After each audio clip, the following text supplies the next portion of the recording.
चलो यार इधर देखो काव्य, जो तुम कह रहे थे यार, क्वेश्चन क्वेश्चन है कि यार हमारे पास ये दो ब्लॉक्स हैं। मास सपोज नीचे वाले का m1 और ऊपर वाले का मास हमें गिवन है m2। ये हो गया मास m1 मास m2। सपोज दोनों का कोफिशिएंट ऑफ फ्रिक्शन भी अलग अलग है, या किसी एक में मानना चाह रहे हो तो जैसे आपका मन करे उस हिसाब से सॉल्व कर सकते हो।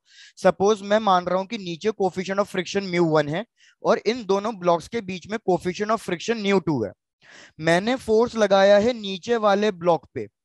मुझे क्या बताना है कि भैया ये दोनों ब्लॉक साथ में मूव करेंगे या ये दोनों ब्लॉक अलग अलग मूव करेंगे।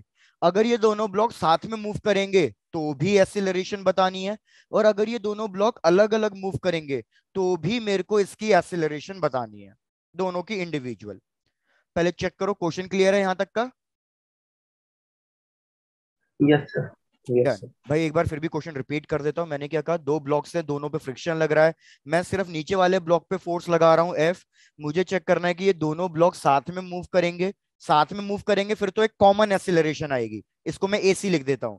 लेकिन अगर दोनों अलग अलग मूव कर रहे हैं तो दोनों की एक्सीलरेशन अलग अलग आएगी, तो कितनी आएगी हमें वो कैलकुलेट करना है।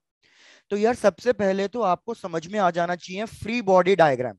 फ्री बॉडी डायग्राम ड्रॉ करने के कुछ स्टेप्स होते हैं। भैया फ्री बॉडी डायग्राम ड्रॉ करने के क्या स्टेप्स होते हैं कि सबसे पहले तो फ्रिक्शन को अज्यूम ही मत करो। अज्यूम करो कि सारे सरफेस स्मूथ है। अगर सारे सरफेस स्मूथ हैं तो चेक करो कौन सा ब्लॉक किधर मूव करने की टेंडेंसी रखता है। तो जैसे सबसे पहले मैं मार्क कर रहा हूं ब्लॉक m1 पे। भैया अज्यूम कर लो कि नीचे कोई फ्रिक्शन फोर्स है ही नहीं और ना ऊपर कोई फ्रिक्शन फोर्स है। तो मेरे को बताओ ये किधर मूव करने की टेंडेंसी रखेगा। राइट। वेरी गुड, राइट में। तो अगर ये राइट में मूव करने की टेंडेंसी रख रहा है तो इसको जो ग्राउंड है वो रेस्ट पे रोकना चाहेगा, तो इस पे ग्राउंड की वजह से फ्रिक्शन फोर्स कहाँ लगेगा, पीछे की तरफ। चेक करके देखो F1 की डाउट क्लियर है। Yes sir. डन। यस अब सर। मेरे को बताओ अगर फ्रिक्शन फोर्स नहीं है m1 m2 के बीच में, तो फिर m2 की मूव करने की टेंडेंसी किधर होगी, ये सोचो। मूव नहीं करेगा। भाई मूव नहीं करेगा, लेकिन ब्लॉक m1 के रिस्पेक्ट में कहीं ना कहीं मूव करने की टेंडेंसी की दिखाई देगी। और वो कहाँ दिखाई देगी, पीछे की तरफ। समझो क्यों। भैया ये वाली सिचुएशन चल रही है कि ये मेरा फोन ब्लॉक m1 ले लो और इसके ऊपर ये मैंने दूसरी चीज रख दिया ब्लॉक m2। अगर इन दोनों के बीच में कोई फ्रिक्शन फोर्स नहीं है तो जैसे मैं m1 को धक्का दूंगा तो m1 आगे जाता जाएगा, लेकिन ब्लॉक m2 जैसे तुमने कहा वो वहीं का वहीं रहेगा। तो m1 को क्या लगेगा कि ब्लॉक m2 किधर जा रहा है, पीछे जा रहा है। Yes yes sir. भैया फ्रिक्शन का काम क्या होता है, दोनों के रिलेटिव मोशन को रोकना। तो M1 क्या चाहेगा, M1 चाहेगा कि मैं इसके ऊपर एक फ्रिक्शन फोर्स लगाऊं और हम दोनों साथ में चलें। तो मेरे को बताओ M1 इस M2 पे फ्रिक्शन फोर्स किधर लगाएगा। और क्या सबको ये चीज समझ में आ रही है कि ये फ्रिक्शन फोर्स आगे की तरफ लगाएगा M1, यस सर। क्योंकि यस M1 सर। चाहता है वो उसके साथ मूव करे। लेकिन M2 क्या चाहता है, M2 चाह रहा है कि भैया मैं रुका हुआ हूं तू वापस पीछे आके रुक। तो M2 भी फ्रिक्शन फोर्स लगाएगा M1 पे। और वो कौन सी डायरेक्शन में लगाएगा, वो लेफ्ट साइड लगाएगा, और ये हो गया फ्रिक्शन F2। चेक करो मैंने सारे फ्रिक्शन फोर्स सब कुछ मार्क कर दिया, किसी को कोई डाउट है इसमें। No sir. भाई अच्छे से चेक कर लेना, फ्रिक्शन फोर्स की डायरेक्शन ही कंफ्यूजिंग है इसमें और कुछ नहीं, बाकी अब क्वेश्चन हलवा है, बिल्कुल इजी क्वेश्चन है। नॉर्मल फोर्स भी मार्क कर दो। भैया नॉर्मल फोर्स कैसे कैसे लगेगा, M1 पे नीचे नॉर्मल फोर्स N1।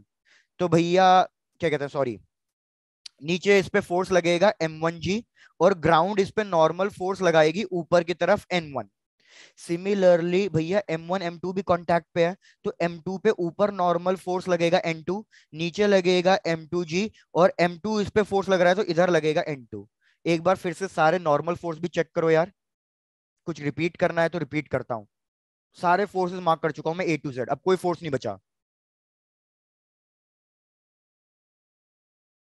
एरी, अक्षिका, जागृति, काव्य, भाई कोमल, सब बताओ, सबको किसी को doubt. No sir. No sir. चलो डन। बस यार अब थोड़ा सा इक्वेशंस को इक्वेट करना है। भाई सबसे पहले मैं निकाल रहा हूं F1 की वैल्यू। F1 की वैल्यू होगी म्यू 1 इंटू जो ग्राउंड ने दिया है ना ये फ्रिक्शन फोर्स। तो ग्राउंड ने नॉर्मल फोर्स कितना दिया इसको, भैया ग्राउंड ने नॉर्मल फोर्स दिया इसको N1। सिमिलरली अगर मैं F2 की वैल्यू निकालूं तो F2 की वैल्यू कैसे निकलेगी? F2 की वैल्यू निकलेगी म्यू 2, और फ्रिक्शन फोर्स किसके बीच में है? ये F2 M1 और M2 के बीच में। तो इधर नॉर्मल फोर्स कितना है इन दोनों के बीच में? N2। भैया अब आप क्या N1 की वैल्यू और N2 की वैल्यू निकाल सकते हो? तो भैया मैं साइड में N1 और N2 की वैल्यू भी निकाल देता हूं। अगर मैं ब्लॉक 2 की बात करूं तो N2 किसके बराबर होगा? N2 M2G के बराबर होगा। तो ये इक्वेशन तो बन जाएगी म्यू 2 M2G। लेकिन N1 की वैल्यू किसके बराबर होगी, जरा चेक करके बताओ। N1 की वैल्यू क्या मैं ये लिख सकता हूं? N1 की वैल्यू N2 प्लस M1G के बराबर होगी, बिकॉज ये दोनों नीचे लग रहे हैं। Yes sir. तो यस ये सर। वैल्यू किसके बराबर हो जाएगी? M2G, जो N2 की वैल्यू है, प्लस M1G। तो भैया ये यहाँ पे लिख देता हूँ mu 1G into M1 plus M2। ये मैंने फ्रिक्शन फोर्स F1 कैलकुलेट किया, फ्रिक्शन फोर्स F2 कैलकुलेट किया। यहाँ तक स्टेप 1 कंप्लीट हुआ है। स्टेप 1 वैसे फ्री बॉडी डायग्राम है, स्टेप 2 ये है। चेक करो पहले 2 स्टेप्स में कोई डाउट? नो। डन। अब यार बिल्कुल सीधा साधा क्वेश्चन। क्या सीधा साधा क्वेश्चन है? एक चीज को समझो यार, एक बात बताओ, मेरे M2 को मूव कराने के लिए कौन सा फोर्स रिस्पॉन्सिबल है? मेरे M2 को मूव कराने के लिए F2 रिस्पॉन्सिबल है। Yes sir. भाई M2 पे आगे की तरफ कौन सा फोर्स लग रहा है? M2 पे आगे की तरफ F2 फोर्स लग रहा है। तो अगर ये दोनों साथ में मूव कर रहे हैं तो एक चीज समझ लो बस, अब ये हल्का सा ट्रिकी कॉन्सेप्ट, एक चीज लास्ट। यार मैं कह रहा हूं मैंने फोर्स लगाया M1 पे, M2 पे तो फोर्स लगाया नहीं, लेकिन फिर भी M2 आगे जा रहा है। तो हमारे न्यूटन फर्स्ट लॉ के हिसाब से क्या कहता है कि जब तक मैं इस पे फोर्स नहीं लगाता तब तक ये कहीं मूव नहीं कर सकता। अगर ये रेस्ट पे तो क्या रहेगा? ये रेस्ट पे ही रहना चाहिए। लेकिन भैया ये तो राइट साइड ट्रैवल कर रहा है, तो इसको राइट साइड ट्रैवल कराने के लिए कौन सा फोर्स रिस्पॉन्सिबल होगा? ऊपर वाले को। आई रिपीट, एक हल्की सी चीज और सोचो फिर से। यार मैं क्या कह रहा हूँ, न्यूटन फर्स्ट लॉ के अकॉर्डिंग अगर मैं फोर्स किस पे लगा रहा हूँ? नीचे M1 पे लगा रहा हूँ ना। यस। M1 मूव कर रहा है तो समझ में आ रहा है कि भैया M1 क्यों मूव कर रहा है, क्योंकि मैंने इसके ऊपर फोर्स लगाया, इसलिए मूव कर रहा है। लेकिन एक बार बताओ, अगर मैं कह रहा हूं ये दोनों ऑब्जेक्ट साथ में मूव कर रहे हैं तो यार इसके ऊपर कोई ना कोई फोर्स तो ऐसा लग रहा होगा जो इसको राइट साइड मूव करा रहा है। क्योंकि न्यूटन फर्स्ट लॉ के हिसाब से जब तक इस पे कोई फोर्स नहीं लग रहा होगा तब तक ये आगे नहीं जा सकता। क्या ये बात तो मान रहे हो? Yes. यस यस तो सर। मेरे को बताओ वो कौन सा फोर्स होगा जिसकी वजह से ये आगे की तरफ जा रहा है? भैया वो फोर्स होगा, एक ही तो लग रहा है फोर्स जो आगे की तरफ लग रहा है, वो कौन सा फोर्स है? F2। यस तो इधर F2 हेल्प करेगा साथ में चलने के लिए। क्या अब बात क्लियर हो गई है? Yes sir. Yes, yes. sir. बढ़िया। तो भैया आपको अब ये चीज क्लियर हो गई है कि F2 इधर हमारे ऑब्जेक्ट M2 को मूव कराने में हेल्प कर रहा है। बस यार इक्वेशंस को इक्वेट करना है। क्या इक्वेट करना है मैं आपको ये बता देता हूँ। भैया F को इक्वेट करो F1 और F2 से, एडिशन से। चेक करो ज्यादा आ रहा है या कम आ रहा है। भैया F is greater than equals to क्या आ रहा है? F की वैल्यू क्वेश्चन में आपको गिवन होगी। F1 की वैल्यू आपने निकाल ली है, F2 की वैल्यू निकाल ली है। आपको चेक करना है कि F F1 प्लस F2 से बड़ा है या छोटा है। अगर सपोज भैया F मेरा F1 और F2 दोनों से बड़ा है तो ये M1 क्या करेगा? मेरा आगे की तरफ मूव करेगा। क्या ये चीज समझ में आ रही है आपको? Yes yes sir. चलो डन। अगर मेरा F आगे की तरफ मतलब बड़ा है तो M1 मूव करेगा आगे की तरफ, हमें ये पता चल जाएगा। उसके बाद बस अब ये सोचो कि हम ये कैसे पता लगाएं, थोड़ा सा आपको खुद ही एनालाइज करना है अब। ये सोचो ये कैसे पता लगाएं कि M2 साथ में मूव करेगा या अलग अलग मूव करेगा, ये कैसे पता लगाओगे ये सोचो।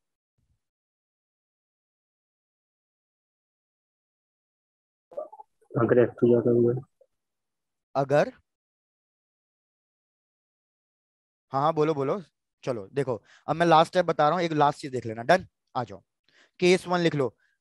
पहले आप एक बार अच्छे से क्लियर कर लो प्लीज, मैं आपको बहुत आराम से समझा रहा हूँ क्योंकि ये हल्का सा डिफिकल्ट टॉपिक है। I agree. पहले स्टेप 1 और स्टेप 2 चेक करके बता दो, यहां तक तो बिल्कुल कोई डाउट नहीं है। No sir. चलो डन, आ जाओ अब इधर समझो। भैया केस 1 क्या कह रहा हूं कि both the objects are moving together, moving together. अगर दोनों ऑब्जेक्ट साथ में मूव कर रहे हैं ना, तो देखो फोर्सेस हमारे कैसे कैसे लगेंगे। सिंपल हो जाएगा ये। भैया ये दोनों ऑब्जेक्ट अगर साथ में मूव कर रहे हैं, तो इसको हम एक ही ऑब्जेक्ट की तरह कंसिडर करेंगे, m1 प्लस m2।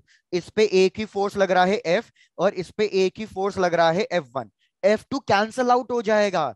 क्यों? क्योंकि जब दोनों साथ में मूव कर रहे हैं तो इन दोनों के बीच में फ्रिक्शन इक्वल एंड अपोजिट लग रहा है, और वो कैंसल आउट हो जाएगा। तो मैं क्या करूंगा भैया, मैं नेट एक्सीलरेशन निकालने के लिए क्या करूंगा, F net is equals to mass into common acceleration. F net होगा F minus F1 is equals to M into A C. तो भैया यहां से क्या ए सी की वैल्यू निकल जाएगी? Yes sir. डन। एसी की वैल्यू निकल गई। अभी मैंने आपको क्या बताया, अब आपको चेक करना है कि दोनों सच में साथ में मूव कर रहे हैं या नहीं कर रहे हैं। तो M2 को मूव कराने के लिए रिस्पॉन्सिबल था F2। F2 रिस्पॉन्सिबल था। तो भैया आप क्या करोगे, M2 into A C force निकालोगे जो इसको मूव कराने के लिए रिस्पॉन्सिबल है, और चेक करोगे कि भैया ये फोर्स फ्रिक्शन फोर्स से बड़ा आ रहा है, छोटा आ रहा है, या इक्वल आ रहा है, कैसा आ रहा है। सपोज अगर M2AC, मतलब ये हमारा मास जिस एक्सेलरेशन से बढ़ रहा है, भैया अगर ये F2 से बड़ा आ जाएगा, तो अब ये बस इतना सोच लो कि ये दोनों साथ में मूव करेंगे या अलग अलग मूव करेंगे। भैया अलग। ये दोनों अलग अलग मूव करेंगे। क्या ये चीज समझ में आ रही है? Yes sir. Yes sir. और अगर M2AC छोटा निकल के आता है फ्रिक्शन फोर्स से, तो भैया मतलब ये दोनों साथ में मूव करेंगे टुगेदर। बस हो गया, क्वेश्चन खत्म। अब क्या मैं आपको वैल्यूज लेके ये क्वेश्चन करा दूं तो उससे चेक करोगे ये?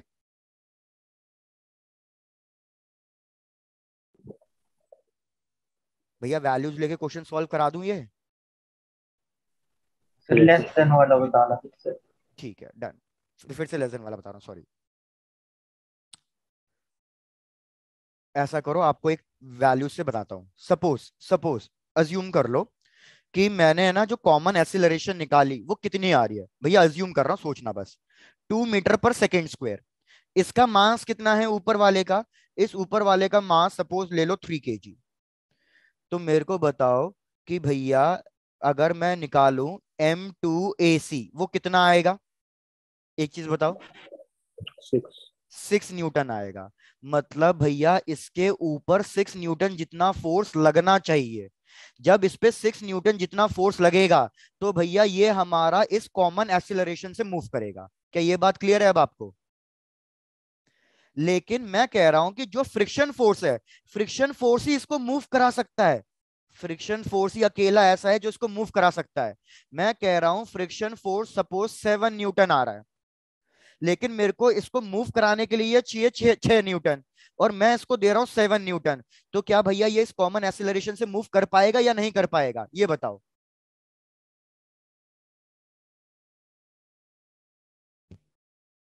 डाउट है? भाई जल्दी चेक यस करके सर। बताओ, डाउट है अभी भी? डन। भाई सिंपल, एक लास्ट चीज और। अब तो मैं 101% श्योर हूं आपको आएगा। यार इसको मूव कराने के लिए कौन सा फोर्स रिस्पॉन्सिबल है, आप पहले तो ये चेक करो। ये यहां पे लिख दूं, F2 is responsible for making the object M2 move. ये बात आ गई है समझ में आपको? Yes sir. चलो डन। अब मैं आपको कह रहा हूं कि सपोज इस M2 के ऊपर जो फ्रिक्शन फोर्स लग रहा है वो 7 न्यूटन का लग रहा है। तो आप मेरे को बताओ कि ये जो फोर्स 7 न्यूटन का है, ये इस ऑब्जेक्ट को मैक्सिमम कितनी एक्सेलरेशन से मूव करा सकता है। तो यार आप क्या लिखोगे, acceleration A2 is equals to force divided by mass. Force की वैल्यू 7 डिवाइडेड बाय मास की वैल्यू 3। इसको सॉल्व करोगे तो भैया कितना आएगा, 2.3 आ जाएगा। एक बार चेक करके बताओ क्या ये चीज क्लियर है? तो जो इसके ऊपर फ्रिक्शन फोर्स लग रहा है, वो इसको मैक्सिमम कितनी स्पीड, मतलब कितनी एक्सीलरेशन से मूव करा सकता है? भैया वो 2.3 की एक्सीलरेशन से मूव करा सकता है। तो अगर मैं इसको स्लो मूव कराऊं, तो क्या ये मेरा फोर्स स्लो मूव करा पाएगा या नहीं करा पाएगा? करा पाए। भैया करा पाएगा। भैया ये फोर्स मैक्सिमम 2.3 तक मूव करा सकता है।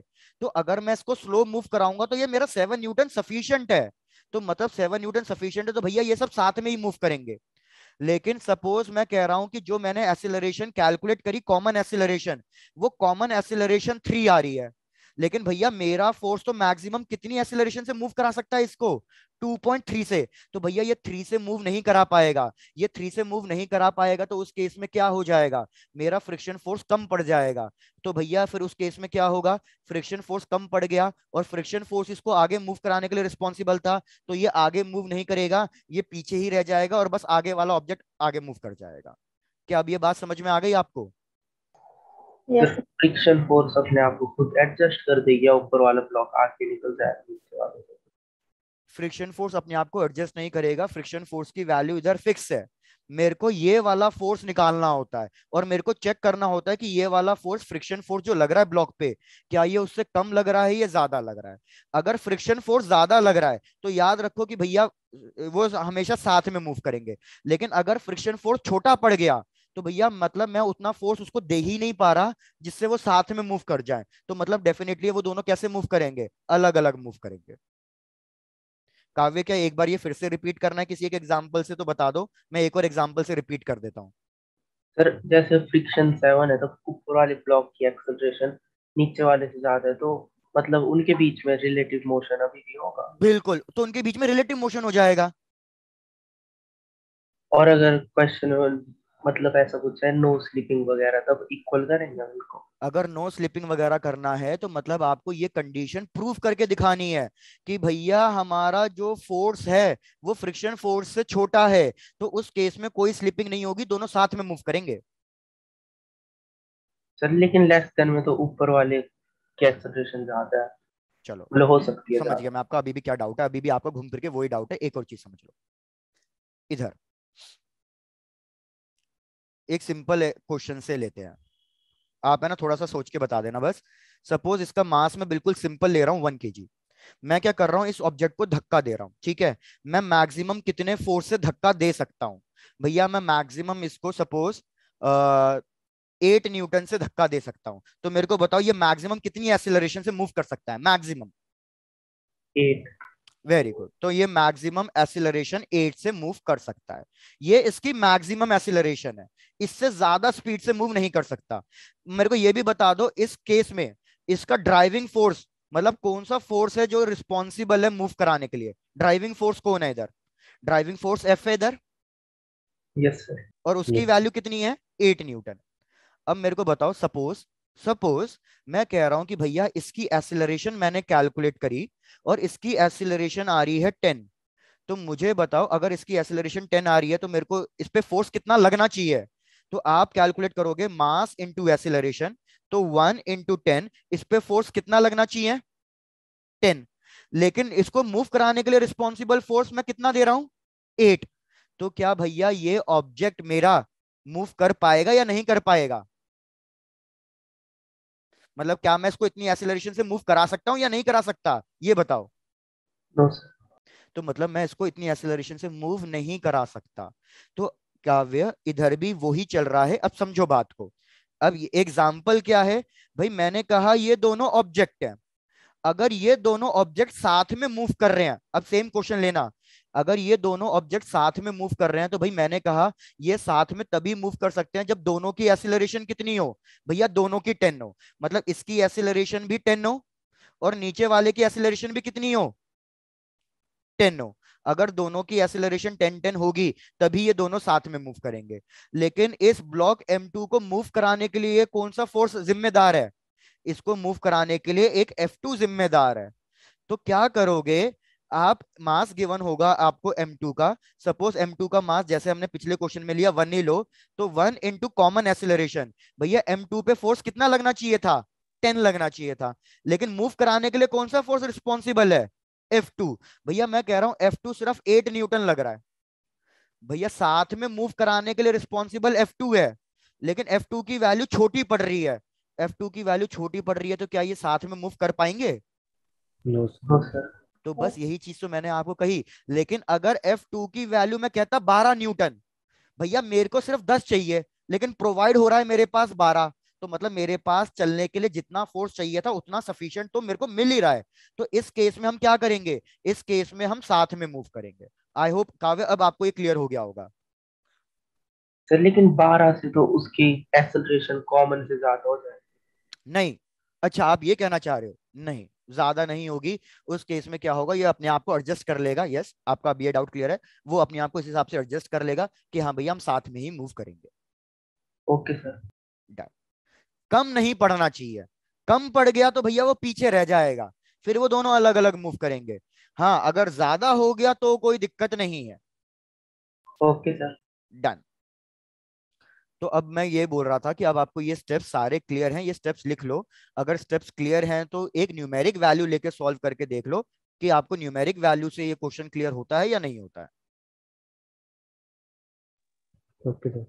डन। ये फ्रिक्शन का सबसे डिफिकल्ट टॉपिक में से एक आता है।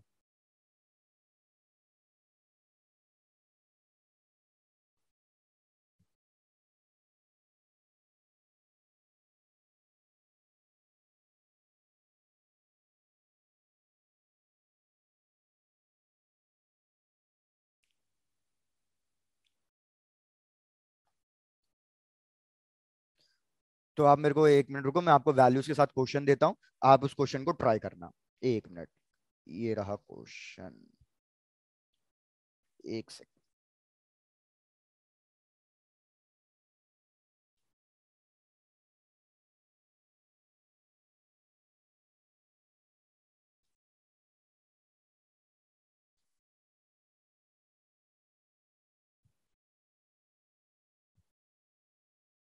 चलो लो भैया, क्वेश्चन लिखो।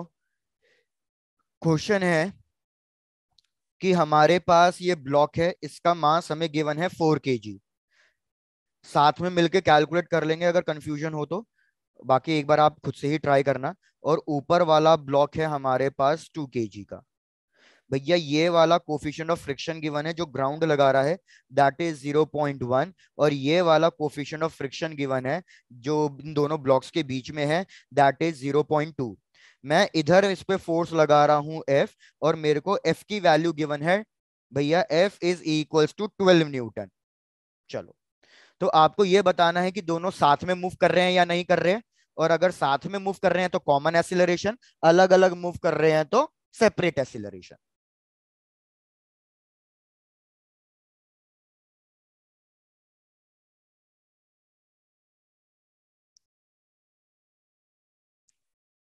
तो स्टेप 1, अभी ये सिर्फ स्टेप 1 प्रैक्टिस के लिए ड्रॉ कर रहे हैं, एग्जाम में ड्रॉ मत करना।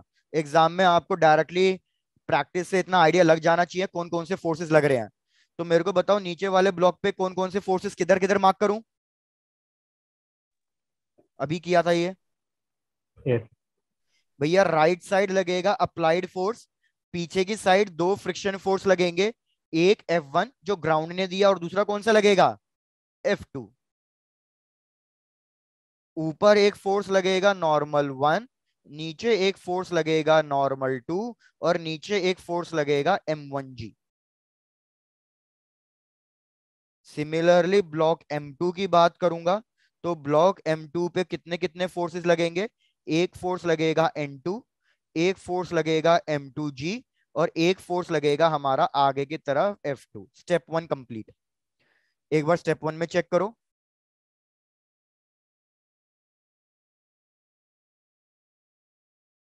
Yes sir. चलो डन। स्टेप 2 क्या था भैया, F1 F2 सबकी वैल्यू निकाल लो। F1 और F2 वगैरह सबकी वैल्यू। F1 की वैल्यू आई थी μ1 into M1 plus M2 into G।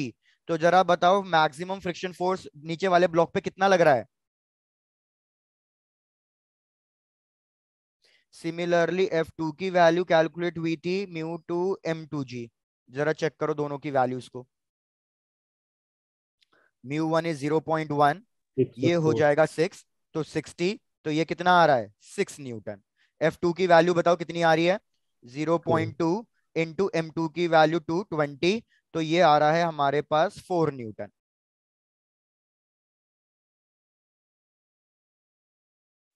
हमारा अप्लाइड फोर्स 12 का है, पीछे फोर्स लग रहा है 6 + 4 10, तो मतलब हमारा अप्लाइड फोर्स यहां लिख रहा हूं मैं स्टेप।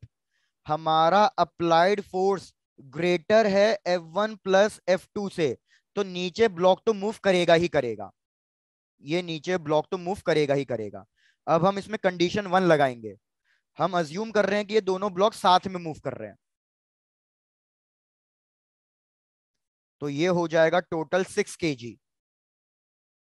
पीछे फ्रिक्शन फोर्स F1 लगेगा सिर्फ, और वो कितना लग रहा था, वो लग रहा था 6 न्यूटन। आगे कितना लगाया हमने, 12 न्यूटन। तो जरा एक बार कॉमन एक्सेलरेशन फाइंड करो कितनी आ रही है।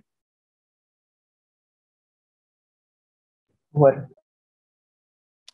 तो वेरी गुड, हम लिखेंगे F net is equals to mass into common acceleration. तो ये हो जाएगा 12 minus friction force 6, mass 6, acceleration. तो भैया ये दोनों साथ में मूव कर सकते हैं 1 मीटर पर सेकेंड स्क्वायर से।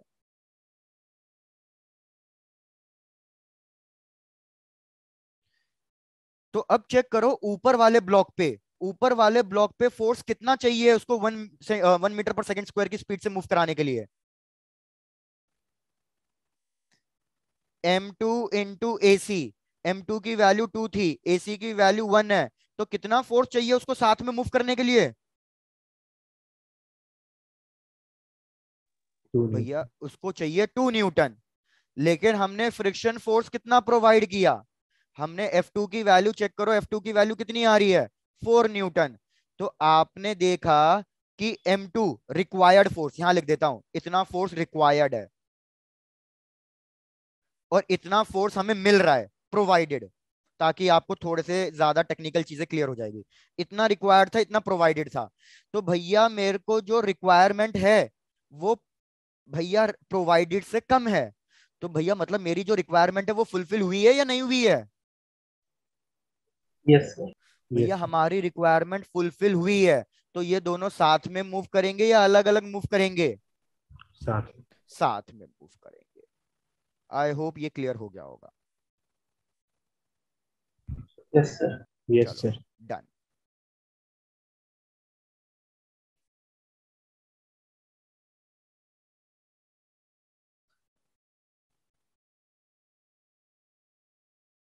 तो इस क्वेश्चन में हमें अलग अलग एक्सेलरेशन निकालने की जरूरत ही नहीं पड़ी, दोनों साथ में ही मूव कर रहे हैं, क्योंकि जितना मेरे को रिक्वायर्ड था मेरे को उतना प्रोवाइडेड से कम है, वो रिक्वायरमेंट मेरी फुलफिल हो रही है, तो means they will move together. क्या वैल्यू चेंज करके एक और क्वेश्चन देना है इसी पे। Yes sir. चलो अगर आप कह रहे हो।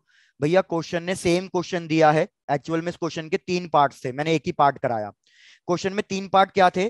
फर्स्ट पार्ट ये था कि अज्यूम कर लो कि जो फोर्स हमने अप्लाई किया है वो 12 न्यूटन है। सेकेंड पार्ट क्या है क्वेश्चन का, भैया सेकेंड पार्ट कह रहा है क्वेश्चन का कि अज्यूम कर लो कि जो फोर्स हमने लगाया वो 3 न्यूटन का लगाया। तो चेक करो भैया क्या होगा।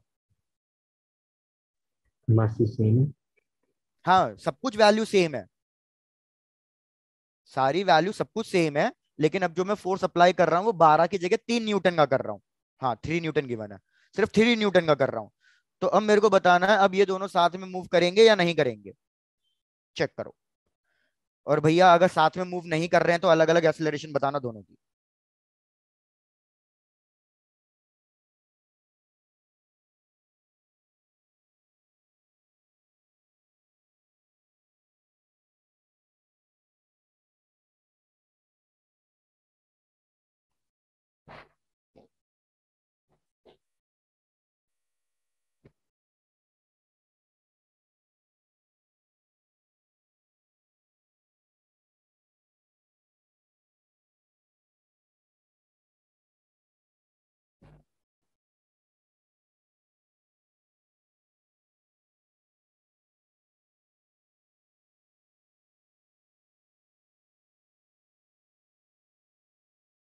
काव्य बिल्कुल सही।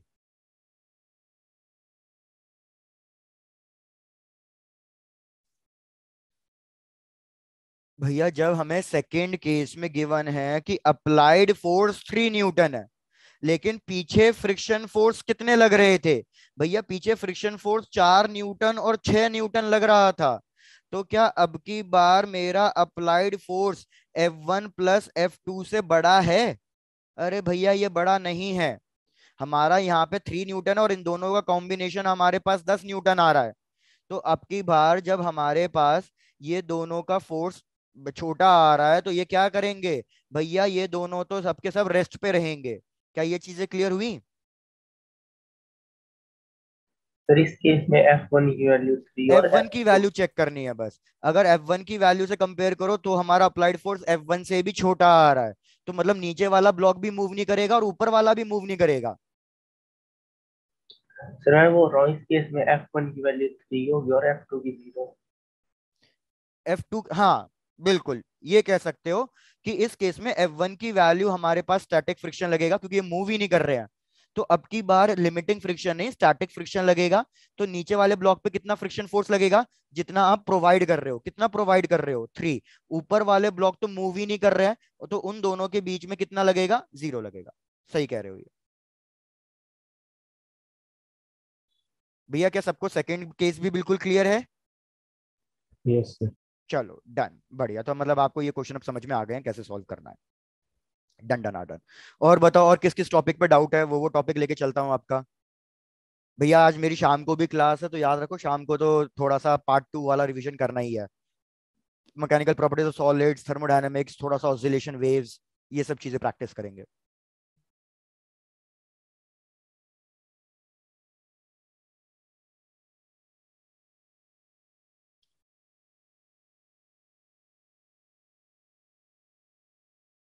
भाई क्या हुआ सन्नाटा? किसी को मतलब कोई डाउट नहीं है? वैसे कह रहे हो यार फिजिक्स में प्रॉब्लम ही प्रॉब्लम है।